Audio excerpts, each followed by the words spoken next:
Samantala, may paglilinaw si Interior Secretary Mar Rojas kaugnay ng kontrobersyal na pahayag niya umano kung saan ipinaalala raw niyang isang Romualdez ang mayor ng Tacloban at isang Aquino ang presidente.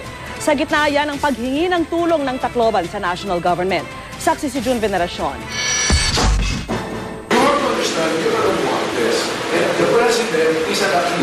Kumakalat ngayon sa internet ang videong ito ni Interior Secretary Mar Rojas na binabagit ang kontrobersyal na pahayag niya umano kay Tacloban City Mayor Alfred Romualdez nang hingin daw ng DILG ang isang liham na magsasabing di na kaya ng lokal na pamahalaan ng Tacloban na tugunan ang epekto ng bagyong Yolanda. We have to be very careful because you are a Romualdez and the president is an Aquino. Issue lalo't si Romualdez ay kaanak ng mga Marcos na naging karibal sa politika ng pamilya Aquino. Ang video na in-upload ng isang kapangalan ng biyanan ni Romualdez magbibigay linaw na sana sa alitang Rojas Romualdez. Yun nga lang, edited ito at may bahaging pinutol. You have to understand, you're a Romualdez and the president is an Aquino. So we just want to legalize this.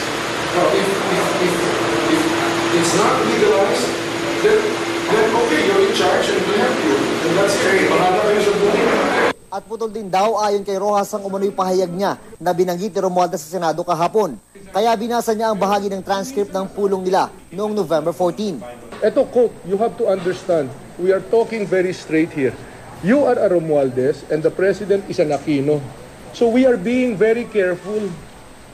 We are being very careful in just taking over because we do not want anything to be misconstrued, misunderstood. Diba? So ibig sabihin, hindi na pinagbantaan siya.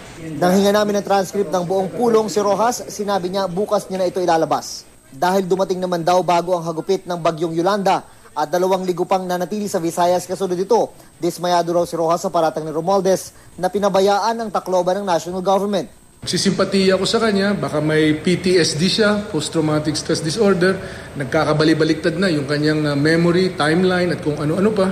Hindi rin daw totoong huli ang pagpapadala ng mga dagdag na pulis doon at nagpabaya ang national government. Nagdagdag po ng 1,713 na kawani ng PNP. Ang Philippine Air Force, 3,375 ang mga sundalo na ipinadala doon. Pwede kami mag-lie detector. Hindi naman tayo pwede mag-lie detector. Ang punto dito is, eto ang katotohanan. Hindi pwede baliin na 531,000 food packs ang dumating sa Tacloban City. Tila nais lang daw takasan ni Romualdez ang pananagutan sa hindi umano na paghanda ang bagyo. At ang tanungin kung ano ang sasabihin niya kay Romualdez kapag sila'y nagkita. Sure, tatanungin ko siya, nagpa-stress debrief ka na ba? baka tumino at luminaw yung panangin mo. Ayon naman sa palasyo, hahayaan na nito ang taong bayan na humusga sa kung may basihan ng mga batikos sa pamahalaan. June Veneracion ang inyong saksi.